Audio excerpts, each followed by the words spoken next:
Well, from there, nearly 2 years after Ohio voters legalized marijuana, there's still some confusion. State regulations regarding the plant have left Ohioans without a clear picture of the future of marijuana in the Buckeye State. And now some state lawmakers are looking to revise those rules. Ohio's marijuana rules, the big story today. Moments ago, state representatives voted on a bill that brings clarification to the state's marijuana laws. The Ohio House passed Senate Bill 56. This covers a range of topics about adult use marijuana, including a public smoking ban, keeping it away from children, and clearing criminal records for minor marijuana offenses. Lawmakers say the legislation leaves the major components from issue 2 intact. In general, this version of the bill preserves all of the core tenets of issue 2. We are not changing home grow. We are not adding enormous criminal penalties back into the bill. We are preserving the ability to use, grow, and have this product as an adult. The legislature has previously failed to reach a consensus on how the state's marijuana laws should regulate for nearly 2 years.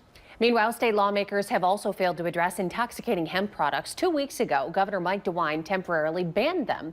Well, that pushed some lawmakers to get to work and come up with a compromise. 13 Action News anchor Josh Krupp is live with us this afternoon to explain their deal. Josh? And Tina, Tony, one Republican said today that it's pretty much been a full court press for lawmakers in the House since the governor banned intoxicating hemp in the state 2 weeks to the day. Today, just within the last 8 minutes or so, at 4:25 p.m., the House adopted regulations for the intoxicating hemp industry, pairing them with updates to the marijuana laws that voters did approve 2 years ago. There was a loophole in the law that left intoxicating hemp products unregulated, leading to concerns from the governor and others that things like gummies can be marketed to children and sold to anyone without rules or regulations in place. Republicans say they have been listening to the hemp industry here, and they're going to regulate these products like marijuana, per the industry's request. They will only be allowed to be sold in licensed hemp retailers, and they'll have to follow strict advertising, packaging, and potency restrictions. The bill also allows for the sale of THC beverages in restaurants and stores, something currently covered under the governor's ban, but lawmakers say it ultimately accomplishes the goal of protecting children. We're going to make sure that these products are only accessible to adults. They'll be regulated, tested, licensed, and people can generally feel very, very comfortable about that. Children it will be virtually impossible for them to access it, completely impossible for them to purchase it through a legitimate retailer. Now, the bill heads back to the Senate now, which has previously passed a little bit more strict marijuana laws and bans on intoxicating hemp. If the Senate rejects the House's proposal, which is expected, the two sides will have to come together at a conference committee to work out their differences before they're able to send something to the governor. Tina?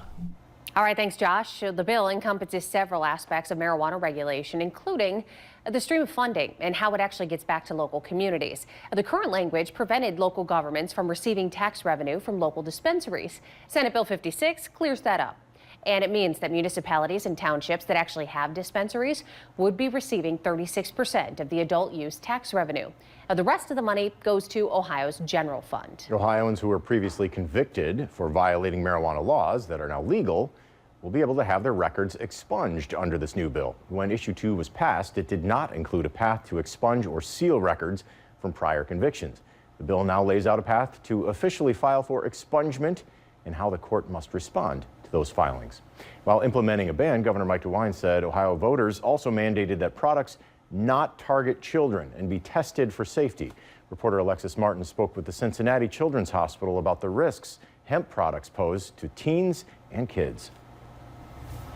One problem with especially some of the intoxicating hemp products is because they weren't really regulated at all. Like, they were put in packaging that looked like food or candy that didn't necessarily have child-resistant packaging. Dr. Shan Yin, the medical director for Drug and Poison Information at Cincinnati Children's, says there is a rise in child exposures to intoxicating hemp, also known as Delta 8, across all age groups. He says it's hard to track the specific number of intoxicating hemp exposure because most hospitals have to mark it as a standard THC exposure. These basically act just like marijuana, and a hospital cannot distinguish them via lab test that hospitals have. Dr. Yin says how sick a kid will get depends on the amount of THC they ingest. He says there's no medication to help children who come in with exposures, so they have to focus on treating their symptoms. Some observation in the emergency department, it could be some IV fluid, all the way to they might need to be intubated, which is putting a tube down their throat and kind of supporting their breathing. This table from Cincinnati Children's shows Ohio marijuana exposures over the past 7 years. You can see in 2018, there were just 47 cases for children 5 and under. So far in 2025, there have been 403 exposure cases in children under 5. Exposures in children less than 6 basically reflect availability in people's homes. Dr. Ian says right now he's not aware of any long-term effects for a single exposure, but one exposure can still be dangerous. He says for parents to combat these accidental exposures, the first line of defense is prevention. Keeping them out of sight, out of reach is what we say. I mean, ideally they should be in a child-resistant container. And that was Alexis Martin reporting. Lawmakers are also looking to curb the rise in cannabis use among Ohio's youth.